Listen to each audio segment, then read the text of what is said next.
welcome back. I am Sakshi and I am back with one more video for KVS PGT Biotechnology students. ये video सिर्फ KVS PGT Biotechnology के लिए नहीं है, ये KVS PGT Biology के students के लिए भी है क्योंकि ये कॉमन यूनिट है जो दोनों ही एग्जाम्स के लिए पढ़ा जाता है। इस वीडियो में हम लोग सेल साइकिल के रिलेटेड MCQs करने वाले हैं। ये अपने आप में बहुत ही इंपॉर्टेंट टॉपिक या बहुत ही इंपॉर्टेंट यूनिट हम कह सकते हैं, दोनों ही सब्जेक्ट्स के लिए है। इसके अलावा जो लोग केवीएस पीजीटी बायोटेक्नोलॉजी के लिए प्रिपेयर कर रहे हैं उन लोगों को मैं बताना चाहूँगी कि मेरे चैनल पर केवीएस पीजीटी बायोलॉजी की जो प्लेलिस्ट है वहाँ पर कुछ वीडियोस हैं जो आप लोगों के लिए हेल्पफुल हो सकती हैं। देखो टाइम बहुत कम है, ये आप लोगों को भी पता है, तो हर एक यूनिट के ऊपर सेपरेट अगर मैं वीडियो बनाऊंगी तो उसमें बहुत टाइम भी जाएगा, इतना टाइम हम लोगों के पास अभी है नहीं। तो उसके लिए मैंने कुछ videos already KVS PGT biology की जो प्लेलिस्ट है मेरे चैनल पर आप लोगों को मिल जाएगी। वहां पर मैंने कुछ वीडियोस अपलोड किए हैं जो आप लोगों के लिए काफी हेल्पफुल रहने वाले हैं, क्योंकि बहुत सारे ऐसे यूनिट्स हैं जो बायोटेक्नोलॉजी और बायोलॉजी के बीच में कॉमन है। जैसे अगर मैं सेल बायोलॉजी की बात करूं, उसके ऊपर मैंने ऑलरेडी एक वीडियो जो है वो बायोलॉजी की सेक्शन में बनाकर डाली हुई है, बायोलॉजी की प्लेलिस्ट में बनाकर जो है डाली हुई है, वो है cell the unit of life. इस नाम से आपको केवीएस पीजीटी बायोलॉजी की प्लेलिस्ट में वीडियो नजर आएगी जहां से आप अपनी सेल बायोलॉजी के एमसीक्यूज जो है वो सॉल्व कर सकते हो। हमने बहुत अच्छे क्वालिटी एमसीक्यूज वहां पर डिस्कस किए जो आप लोगों के लिए काफ़ी हेल्पफुल होंगे। तो ये वीडियो आप लोग वहाँ पर जाकर देख सकते हो एक। उसके अलावा बहुत सारे पाथवेज़ और साइकिल्स हैं जो आपके सिलेबस में हैं और बहुत इंपॉर्टेंट भी हैं। जैसे आपका पेंटोस फॉस्फेट पाथवे है, केल्विन साइकिल है, फोटोसिंथेसिस का कुछ पोर्शन है जो बायोटेक्नोलॉजी में होता है। आपका C3C4 साइकिल तो नहीं होगा। इलेक्ट्रॉन ट्रांसपोर्ट चेन है, ग्लाइकोलिसिस है, क्रेब्स साइकिल है, ग्लूकोनियोजेनेसिस है, लाइट रिएक्शन, डार्क रिएक्शन, ये सब कुछ टॉपिक्स हैं जो आप लोगों को सिलेबस में भी हैं। तो इन पर मैं ऑलरेडी वीडियोस बना चुकी हूँ।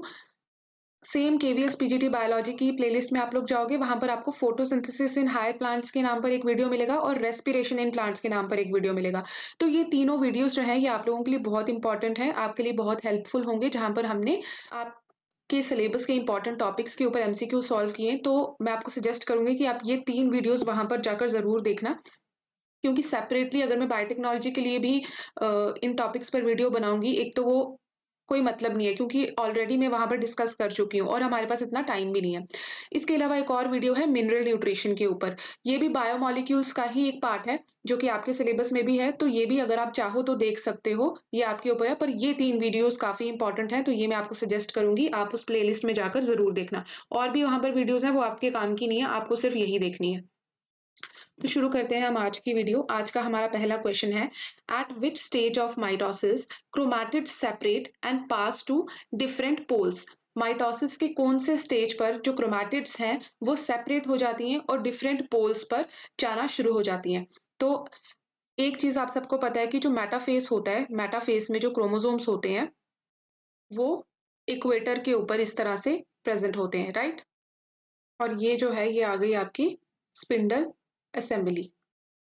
तो मेटाफेज में तो आपको कुछ ऐसी सिचुएशन देखने को मिलती है। मेटाफेज के बाद आता है एनाफेज।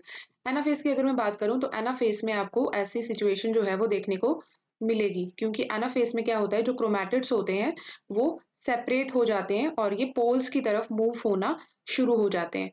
तो आपका करेक्ट ऑप्शन यहाँ पर होगा डी, दैट इज एनाफेज। फिर बोला है फ्यूल जेन स्टेन जो है ये किसके लिए स्पेसिफिक है। फ्यूल जेन स्टेन किसको स्टेन करने के लिए यूज की जाती है, डीएनए, आरएनए, प्रोटीन या फिर लिपिड्स। तो फ्यूल जेन स्टेन जो है ये डीएनए के लिए स्पेसिफिक होती है, तो ए ऑप्शन आपका करेक्ट होगा। फिर आगे बोला है when energy is stored and cell undergoes differentiation in adverse condition the state is called. जब सेल को एनर्जी स्टोर करनी होती है, क्यों स्टोर करनी होती है, क्योंकि एडवर्स कंडीशंस हैं। एडवर्स कंडीशंस यानी कि सेल साइकिल को आगे प्रोसीड करने के लिए कंडीशंस फेवरेबल नहीं है। ऐसी कंडीशंस नहीं है जिसमें सेल जो है वो डिवाइड कर सके। हो सकता है फूड की कमी हो, मॉइस्चर की कमी हो, किसी भी चीज की कमी की वजह से ऐसा हो सकता है। तो इस केस में क्या होता है, सेल जो है वो डिफरेंशिएशन में चला जाता है। इस स्टेज को हम क्या कहते हैं, G1, G0, S या फिर एनाफेज। तो इस स्टेज को हम कहते हैं G0 या फिर G0। तो बी ऑप्शन आपका करेक्ट है। इसका दूसरा नाम होता है क्विसेंट स्टेज। तो इस स्टेज में क्या होता है, सेल जो है वो डिवाइड नहीं करता बल्कि डिफरेंशिएशन में चला जाता है। फिर आगे बोला है in a somatic cell cycle. Somatic cell cycle में क्या होता है? सोमैटिक सेल साइकिल कौन-सी होती है? माइटोसिस होती है, क्योंकि माइटोसिस जो है ये सोमैटिक सेल्स में होती है और मियोसिस किसमें होती है? मियोसिस होती है आपके जर्म सेल्स में। तो पहली स्टेटमेंट है DNA replication takes place in S phase. DNA replication का जो प्रोसेस है वो एस फेज यानी कि सिंथेसिस फेज में होता है। A short interface is followed by long mitotic phase. Short interface यानी कि एक छोटे समय का इंटरफेस जो है, इसके बाद एक लंबा माइटोटिक फेज जो है वो होता है। तो ये एकदम उल्टी बात बोली है। इंटरफेस जो है ये लॉन्ग होता है और जो आपका माइटोसिस फेज होता है ये शॉर्ट होता है। इंटरफेस जो है ये अबाउट 20 आवर्स लेता है और जो माइटोटिक फेज है वो शॉर्ट पीरियड का होता है, 4 आवर्स तक का टाइम इसमें लगता है। G2 phase follows mitotic phase. Mitotic phase के बाद में G2 फेज आता है, तो ये एकदम गलत है। माइटोटिक फेज जो है इसके बाद में G1 फेज आता है। In G1 phase DNA content is double the amount of DNA present in the original cell. तो G1 फेज में डीएनए का कंटेंट जो है वो डबल नहीं होता। डीएनए का कंटेंट जाकर एस फेज में डबल होता है जब डीएनए रेप्लिकेशन होती है, सिंथेसिस होती है। तो ये भी एकदम करेक्ट इनकरेक्ट स्टेटमेंट है। तो आपकी करेक्ट स्टेटमेंट है ए। तो ए आपका करेक्ट ऑप्शन है, यानी कि डीएनए रेप्लिकेशन जो है वो एस फेज में होती है। फिर बोला है crossing over that results in genetic recombination in higher organisms occurs between. Crossing over जो है ये एक ऐसा प्रोसेस है जिसकी वजह से जेनेटिक रिकॉम्बिनेशन हमें देखने को मिलता है हायर ऑर्गेनिजम्स में। जेनेटिक रिकॉम्बिनेशन देखने को मिलता है यानी कि हमें वेरिएशंस जो है वो देखने को मिलती हैं हायर ऑर्गेनिजम्स में, जो कि क्रॉसिंग ओवर की वजह से होती है। तो क्रॉसिंग ओवर आपसे पूछा है कि किन के बीच में होती है। तो क्रॉसिंग ओवर जो है वो कुछ इस तरह का फेनोमेना हमें देखने को मिलता है, जहाँ पर जो नॉन सिस्टर क्रोमैटिड्स हैं उनके बीच में जीन्स का एक्सचेंज होता है और यही प्रोसेस है जो रिस्पॉन्सिबल होता है वेरिएशंस के लिए। तो ये किन के बीच में होता है? Non sister chromatids of a bivalent. ये जो स्ट्रक्चर आप देख रहे हो इसे हम बाइवेलेंट बोलते हैं। टू डॉटर न्यूक्लियाई के बीच में, टू डिफरेंट बाइवेलेंट्स के बीच में, यानी कि यहाँ पर एक और ऐसा स्ट्रक्चर प्रेजेंट हो और हम कहें कि इन दोनों के बीच में ये हो रहा है, तो ये तो बिल्कुल गलत है। Sister chromatids of bivalent, bivalent के सिस्टर क्रोमैटिड्स के बीच में, यानी कि इन दोनों के बीच में, तो ये भी गलत है। तो आपका करेक्ट ऑप्शन है A, that is non sister chromatids of a bivalent. आगे बोला है which of the following proceeds reformation of the nuclear envelope during M phase of the cell cycle. Cell cycle के एम फेज में nuclear envelope का reformation होता है, जो कि पहले डिसअपियर हो गया था, प्रो फेज के टाइम पर डिसअपियर हो गया था। इसका दोबारा से रिफॉर्मेशन होता है एम फेज के टाइम पर। तो आपसे पूछा है कि इसके साथ में और कौन सा इवेंट होता है। पहला ऑप्शन है transcription from chromosomes and reassembly of the nuclear lamina. तो ट्रांसक्रिप्शन का सेल साइकिल में कोई रोल नहीं है। Formation of the contractile ring and formation of the phragmoplast, ऐसा भी कुछ नहीं होता। Formation of the contractile ring and transcription, again transcription का कोई रोल नहीं है। Decondensation from chromosomes and reassembly of the nuclear lamina. तो ये एकदम करेक्ट स्टेटमेंट है। न्यूक्लियर एनवेल्प के फॉर्मेशन से पहले क्या होता है, जो क्रोमोसोम है उसका डीकंडेंसेशन होता है। सेल साइकिल के दौरान जो क्रोमोसोम्स थे उनकी कंडेंसेशन होती है। अब जब माइटोटिक फेज कंप्लीट हो गया है, यानी कि सेल साइकिल कंप्लीट हो गया है, तो क्रोमोसोम्स दोबारा से डीकंडेंस होते हैं। साथ ही साथ न्यूक्लियर लैमिना जो है उसका फॉर्मेशन होता है, लैमिन प्रोटीन्स का फॉर्मेशन होता है और उसके बाद न्यूक्लियर एनवेलप जो है वो फॉर्म हो जाता है। इस तरीके से जो क्रोमोसोम है वो डीकंडेंस हो जाता है, न्यूक्लियर एनवेलप जो है, जो न्यूक्लियर लैमिना है उसका फॉर्मेशन हो जाता है और बाहर जो है न्यूक्लियर एनवेलप का फॉर्मेशन होता है। तो डी ऑप्शन आपका करेक्ट होगा। आगे बोला है in Ulothrix meiosis takes place in. Ulothrix में मियोसिस कहाँ पर होती है? यूलोथ्रिक्स जो है ये एक हैप्लॉइड ऑर्गेनिज्म है। तो इसमें मियोसिस कहाँ होती है? Cells of the filament, hold fast, zygote या फिर जूस्पोर्स। तो सी ऑप्शन आपका यहाँ पर करेक्ट है। यूलोथ्रिक्स में सिर्फ जाइगोट एक ऐसा सेल है जो डिप्लॉयड स्ट्रक्चर होता है, इसमें मियोसिस होती है और 4 हैप्लॉइड क्वाड्रीफ्लैजिलेट ज़ूस्पोर्स का फॉर्मेशन होता है। तो ज़ूस्पोर्स देखकर आप लोगों को डी ऑप्शन करेक्ट नहीं करना है। जाइगोट में मियोसिस होती है और फिर 4 ज़ूस्पोर्स बनते हैं और फिर हर एक ज़ूस्पोर जो है ये एक नए यूलोथ्रिक्स में डेवलप हो जाता है। फिर बोला है at which stage of the cell cycle are histone protein synthesized in eukaryotic cells. Cell cycle के कौन से फेज में हिस्टोन प्रोटीन्स का सिंथेसिस होता है यूकेरियोट्स के केस में during G2 stage of prophase. अब ये भी एकदम कॉमन सेंस बेस्ड क्वेश्चंस है। हिस्टोन प्रोटीन्स का क्या क्या काम होता है, हिस्टोन प्रोटीन्स क्या करती हैं? हिस्टोन प्रोटीन्स बेसिक प्रोटीन्स होती हैं और ये डीएनए को in the form of chromosome pack करने में हेल्प करती हैं, यानी कि क्रोमोसोम की पैकिंग में हेल्प करती हैं। यानी कि इसका रिलेशन किससे है? डीएनए सिंथेसिस से है। अब सेल साइकिल में डीएनए सिंथेसिस जब होगी उसी टाइम पे हिस्टोन प्रोटीन्स का फॉर्मेशन भी होगा, क्योंकि इनकी रिक्वायरमेंट ही उस टाइम पर होती है। During G2 stage of prophase बिल्कुल नहीं, G2 स्टेज में डीएनए सिंथेसिस नहीं होती। During S phase, during entire prophase या फिर ड्यूरिंग टीलोफेज। तो बी ऑप्शन आपका करेक्ट है, that is during S phase, क्योंकि एस फेज के दौरान डीएनए का सिंथेसिस होता है और जब डीएनए का सिंथेसिस होगा उनकी पैकेजिंग इनटू क्रोमोसोम के लिए हमें हिस्टोन प्रोटीन्स का रिक्वायरमेंट होगा, तो उसी टाइम हिस्टोन प्रोटीन्स का भी फॉर्मेशन होगा। Next is during the meiotic division. Meiotic division के दौरान homologous chromosomes are separated. Homologous chromosomes जो हैं वो सेपरेट हो जाते हैं। The linkage is disturbed. Linkage में कोई डिस्टर्बेंस होता है। होमोलोगस क्रोमोसोम्स जो है उनका सेग्रीगेशन नहीं होता है, ये तो इसके ऑपोजिट बात हो गई। या फिर all of the above are true.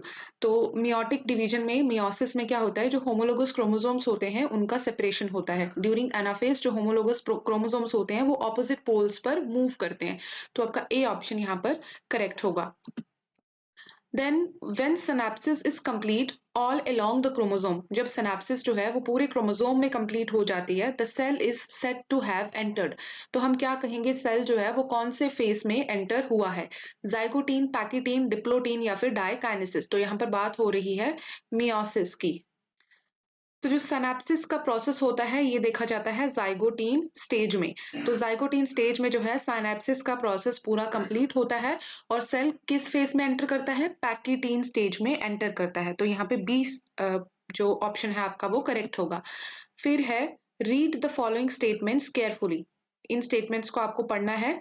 The cells which after G1 phase starts undergoing differentiation instead of preparation for mitosis are said to be in G0 phase। ऐसे सेल्स जो G1 फेज के बाद में, आपके अगर मैं सेल साइकिल के faces की बात करूं तो पहला आता है आपका G1 फेज। G1 के बाद आता है आपका सिंथेसिस फेज, उसके बाद आता है G2 फेज और फिर आता है आपका मियोटिक फेज। सो कुछ सेल्स जो हैं वो G1 से S फेज में जाने के बजाय यहाँ से चले जाते हैं G0 फेज में।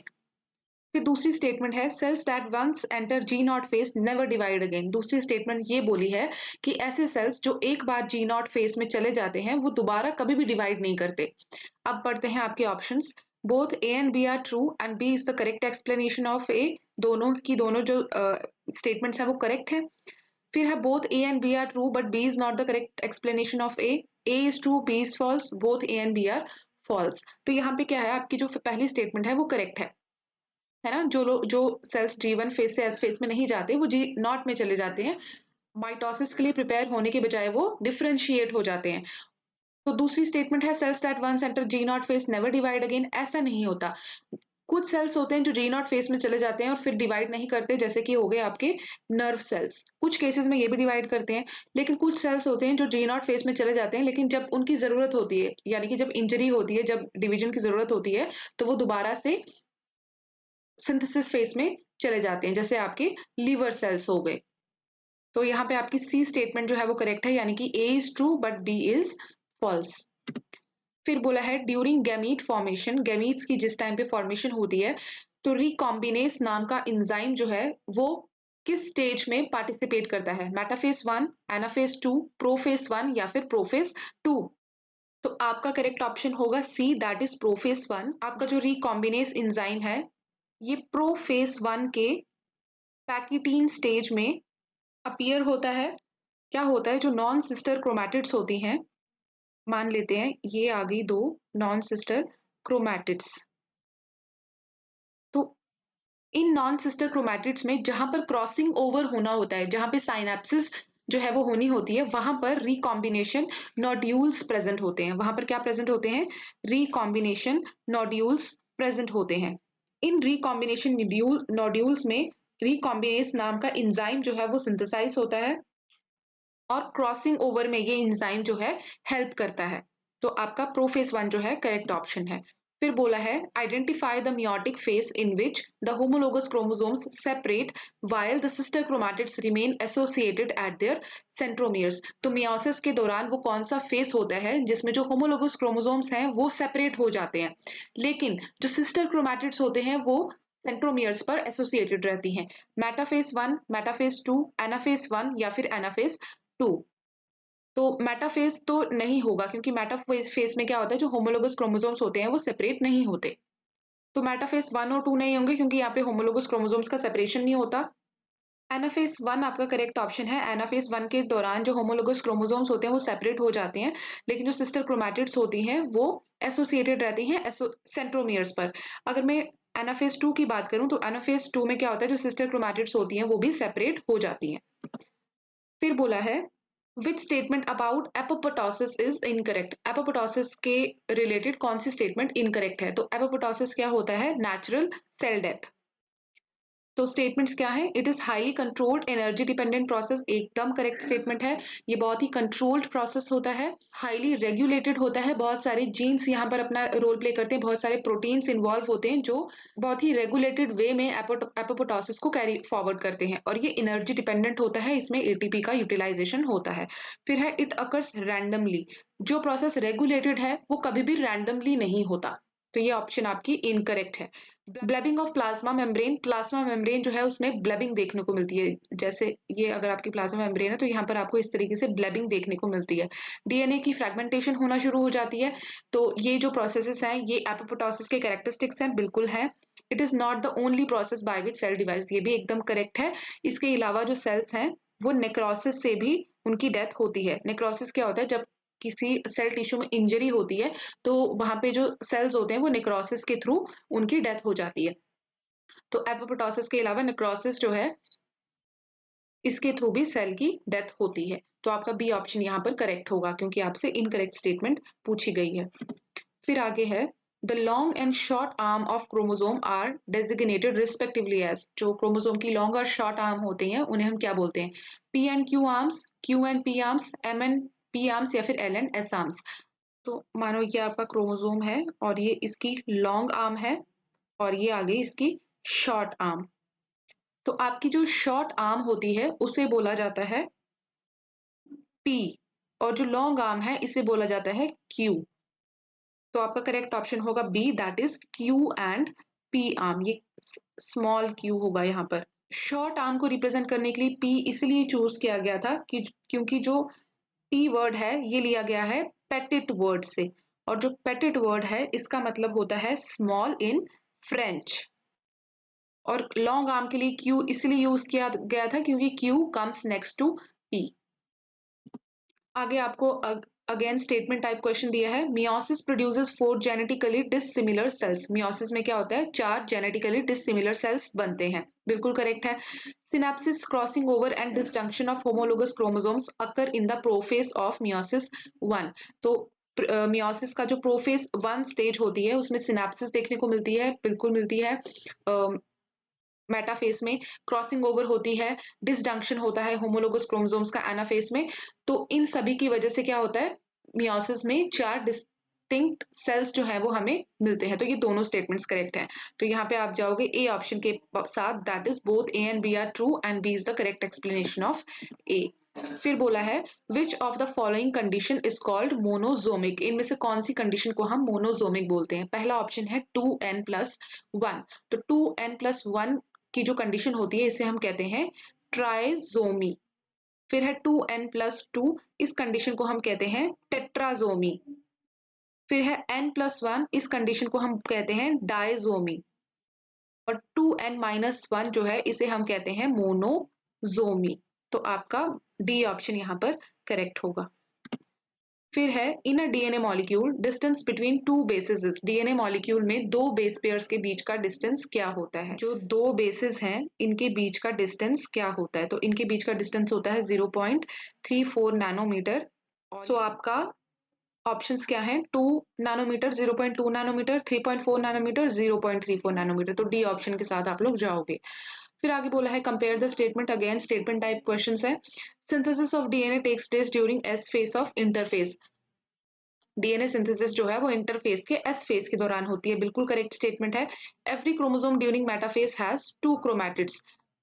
मेटाफेज में हर एक क्रोमोसोम के पास में 2 क्रोमैटिड्स होती हैं, तो ये भी एकदम करेक्ट स्टेटमेंट है। तो यहाँ पर आपकी करेक्ट स्टेटमेंट क्या होगी? Both A and B are true and B is the correct explanation of A. A और बी दोनों करेक्ट हैं और बी जो है वो ए की एक्सप्लेनेशन है। ऐसा नहीं होगा यहाँ पर अगर ए होता तो आप इसके साथ जा सकते थे, क्योंकि ए जो है वो बी की एक्सप्लेनेशन हो सकती है, बट कोई बात नहीं, हम इस ऑप्शन के साथ नहीं जाएंगे। Both A and B are true but B is not the correct explanation of A. ऐसा नहीं है, ये दोनों स्टेटमेंट्स एसोसिएटेड हैं। Every chromosome during metaphase has 2 chromatids. Metaphase में जो है हर एक क्रोमोसोम के पास 2 क्रोमैटिड्स होती हैं। ऐसा क्यों होता है? क्योंकि एस फेज में जो है डीएनए सिंथेसिस हो चुकी है। सो डीएनए की रेप्लिकेशन की वजह से जो क्रोमोसोम है उसके पास में 2 क्रोमैटिड्स होती हैं इस तरीके से। नॉर्मली जो क्रोमोसोम है वो ऐसा होता है, लेकिन जो मेटाफेज क्रोमोसोम होता है वो ऐसा होता है। ऐसा क्यों होता है? क्योंकि डीएनए रेप्लिकेशन यहाँ पर हुई है। A is true and B is false, ये भी नहीं होगा। Both A and B are false, तो ये भी नहीं होगा। तो आपका स्टेटमेंट जो है वो ऐसे करेक्ट हो सकता है, both A and B are true but and A is the correct explanation of A. तो आप इस ऑप्शन के साथ में जाओगे। फिर बोला है ड्यूरिंग माइटोसिस, माइटोसिस के दौरान इंडोप्लाज्मिक रेटिकुलम एंड न्यूक्लियोलस जो है ये कब डिसअपियर होना शुरू होते हैं?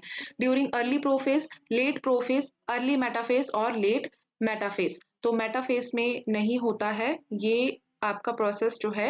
बेसिकली क्या होता है, जो एंडोप्लाज्मिक रेटिकुलम और न्यूक्लियोलस है ये अर्ली प्रोफेज में ही डिसअपियर होना शुरू हो जाता है और लेट प्रोफेज आते आते ये कंप्लीटली डिसअपियर हो जाते हैं। तो इस हिसाब से आपका जो आंसर है वो अर्ली प्रोफेस होना चाहिए, लेकिन अगर हम एनसीईआरटी के अकॉर्डिंग जाएं तो आपका करेक्ट ऑप्शन बी है, दैट इज लेट प्रोफेस। तो आप लेट प्रोफेस के साथ जाओगे। फिर बोला है identify the wrong statement about meiosis. Meiosis के बारे में कौन सी स्टेटमेंट यहाँ पर रॉन्ग है? Pairing of homologous chromosomes, meiosis में होमोलोगस क्रोमोसोम्स की पेयरिंग होती है। 4 haploid cells are formed, 4 haploid cells का फॉर्मेशन होता है। At the end of meiosis the number of chromosomes is reduce to half, meiosis के एंड पे जो क्रोमोसोम नंबर है वो हाफ हो जाता है। या फिर 2 cycles of DNA replication occur, 2 bar DNA replication जो है वो होता है। तो यहाँ पर आपका डी ऑप्शन करेक्ट है, क्योंकि आपसे रॉन्ग स्टेटमेंट यहाँ पर पूछी हुई है। तो मियोसिस में क्या होता है, मियोसिस को हमने मियोसिस 1 और मियोसिस 2 में डिवाइड किया हुआ है।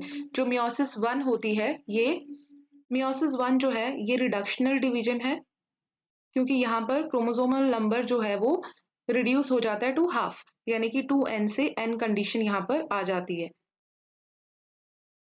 और जो मियोसिस 2 है ये इक्वेशनल डिवीजन होती है, क्योंकि यहाँ पर जो क्रोमोसोमल नंबर होता है वो सेम रहता है, क्योंकि अब n हो गया तो n ही आगे रहेगा। तो जो डीएनए रेप्लिकेशन होती है वो सिर्फ मियोसिस 1 के दौरान ही होती है, क्योंकि इंटरफेस जो है वो सिर्फ एक बार ही आता है। तो डी ऑप्शन के साथ आप जाओगे। फिर बोला है सिनेप्सिस अकर्स बिटवीन, सिनेप्सिस का जो प्रोसेस है ये किसके बीच में होता है? 2 homologous chromosomes, a male and female gamete, mRNA and ribosomes, या फिर स्पिंडल फाइबर एंड सेंट्रोमियर। तो सबसे पहले हम बात करते हैं कि सिनेप्सिस और क्रॉसिंग ओवर के बीच में क्या डिफरेंस होता है। तो सिनेप्सिस में क्या होता है, सिनेप्सिस में आपको ऐसी कंडीशन जो है वो देखने को मिलती है। अगर मैं कलरफुल पिक्चर से आपको ज्यादा समझ में आएगा।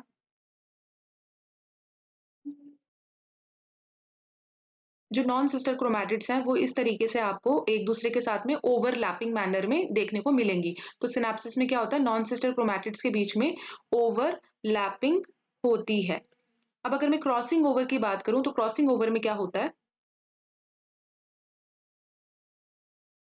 तो क्रॉसिंग ओवर में आपको ऐसा स्ट्रक्चर जो है वो देखने को मिलेगा, यानी कि there is a exchange of DNA fragment between 2 non sister chromatids. तो क्रॉसिंग ओवर में क्या होता है, एक्सचेंज होता है डीएनए फ्रेगमेंट्स का।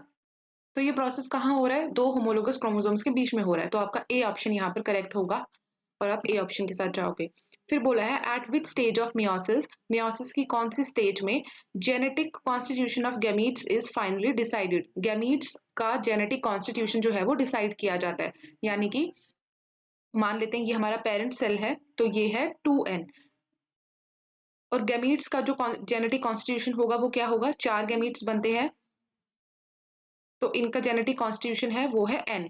तो आपसे पूछा है कि कौन सी स्टेज में ये डिसाइड होता है कि गैमीट्स का जेनेटिक कॉन्स्टिट्यूशन जो है वो एन होगा।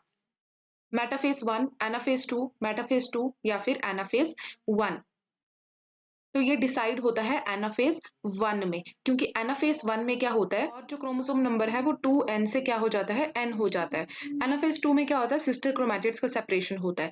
तो डिसाइडिंग फैक्टर जो है जो डिसाइडिंग स्टेज होती है कि गैमीट्स का कॉन्स्टिट्यूशन क्या होगा वो होता है एनाफेज 1। फिर आगे आपसे पूछा है which of the following is unique to mitosis and not a part of meiosis. इनमें से कौन सा प्रोसेस जो है माइटोसिस में होता है लेकिन मियोसिस में नहीं होता।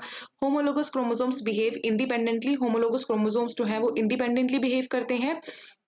Chromatids are separated during anaphase. Chromatids जो है वो ड्यूरिंग एनाफेज सेपरेट हो जाते हैं, एकदम करेक्ट है। ये दोनों में होता है। Homologous chromosomes pair and form bivalents. Bivalents का फॉर्मेशन भी दोनों में होता है। होमोलोगस क्रोमोसोम्स क्रॉसओवर, तो क्रॉसिंग ओवर भी दोनों में होती है। तो आप ए ऑप्शन के साथ जाओगे, क्योंकि होमोलोगस क्रोमोसोम्स जो है ये मियोसिस के केस में इंडिपेंडेंटली बिहेव करते हैं एज कंपेयर टू मियोसिस। तो ए ऑप्शन के साथ आप जाओगे।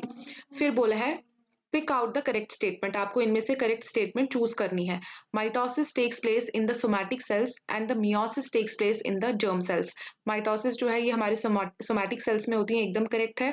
और मियोसिस जो है ये जर्म सेल्स में होती है, बिल्कुल करेक्ट स्टेटमेंट है ये। फिर है during mitosis the DNA replicates once for one cell division and in meiosis the DNA replicates twice for two cell divisions. ऐसा नहीं होता। मियोसिस में सेल जो है वो 2 बार डिवाइड करता है, लेकिन डीएनए का रेप्लिकेशन सिर्फ 1 बार होता है, क्योंकि इंटरफेस एक ही है। तो आपका सेकंड ऑप्शन गलत है। फिर है mitosis and meiosis occur both in sexually and asexually reproducing organisms. ये भी एकदम करेक्ट स्टेटमेंट है। तो आप जाओगे डी ऑप्शन के साथ, दैट इज 1 एंड 3। नेक्स्ट पूछा है spindle fibre is made up of. Spindle fibre जो है वो किससे मिलकर बना होता है। ट्यूबुलिन, ह्यूमुलिन, इंटरमीडिएट फिलामेंट्स या फिर फ्लैजिलिन। तो आपका करेक्ट ऑप्शन है A, that is tubulin. Spindle fibre जो है ये ट्यूबुलिन प्रोटीन से मिलकर बना होता है। Next is the number of cell divisions required to produce 256 cells from single cell would be. एक सिंगल सेल से 256 सेल्स बनाने हो तो हमें कितनी सेल डिविजन्स की रिक्वायरमेंट होती है। तो माइटोसिस में क्या होता है एक सेल जो है ये 2 डॉटर सेल्स में डिवाइड करता है। तो अगर हमें पता करना है कि n नंबर ऑफ साइकिल्स के बाद में जो है नंबर ऑफ सेल्स कितना होगा, तो हम n नंबर ऑफ साइकिल के बाद में जो नंबर ऑफ सेल्स होंगे वो होंगे 2n, क्योंकि एक सेल जो है वो 2 सेल्स में डिवाइड कर रहा है। तो अब इन वैल्यूज को आप एक एक करके अपने फॉर्मूला में अप्लाई कर सकते हो। अगर आप 2 रेज टू पावर 8 करोगे तो आपको मिलेंगे 256 सेल्स। तो आप लोग जाओगे डी ऑप्शन के साथ, दैट इज 8। आगे बोला है the microtubules from opposite poles of the spindle get attached to the kinetochore of sister chromatids इन।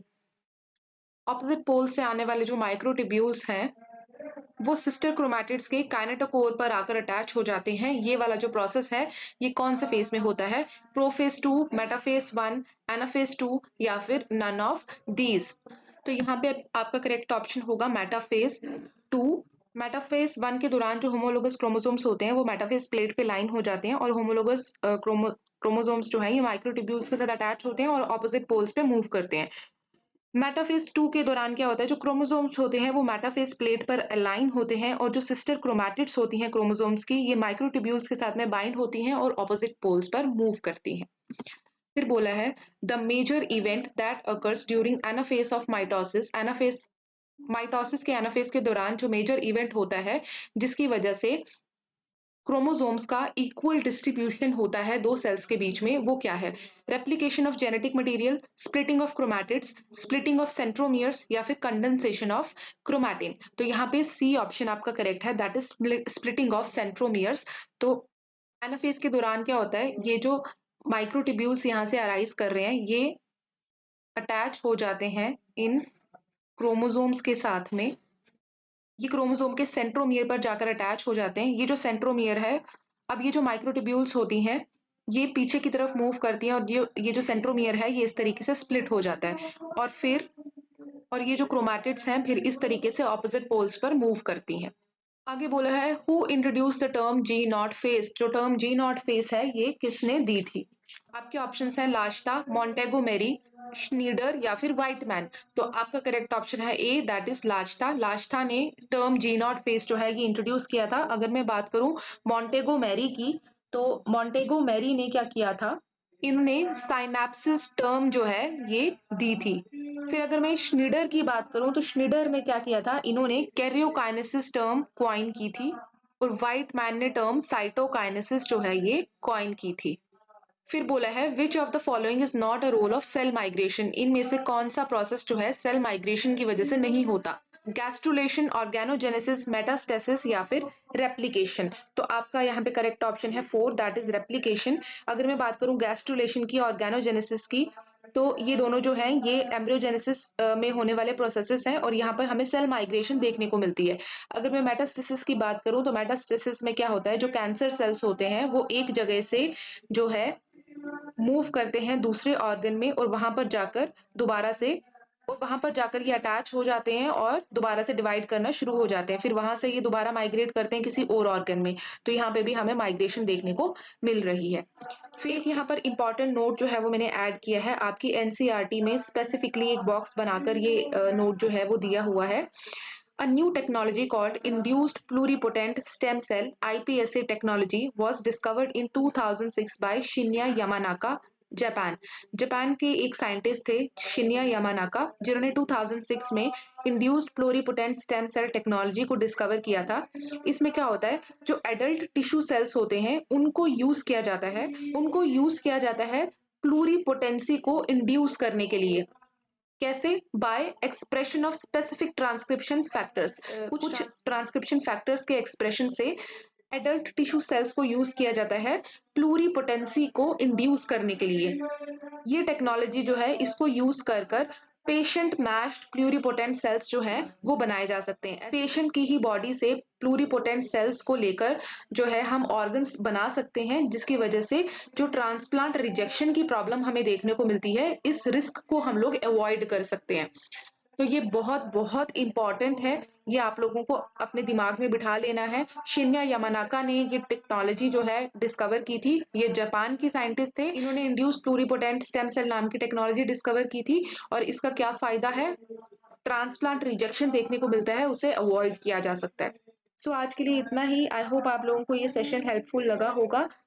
इसे अपने फ्रेंड्स के साथ में भी शेयर करना ताकि वो भी यहाँ से हेल्प ले सकें। मिलूंगी आपसे नेक्स्ट वीडियो में, तब तक के लिए prepare well and thank you for watching.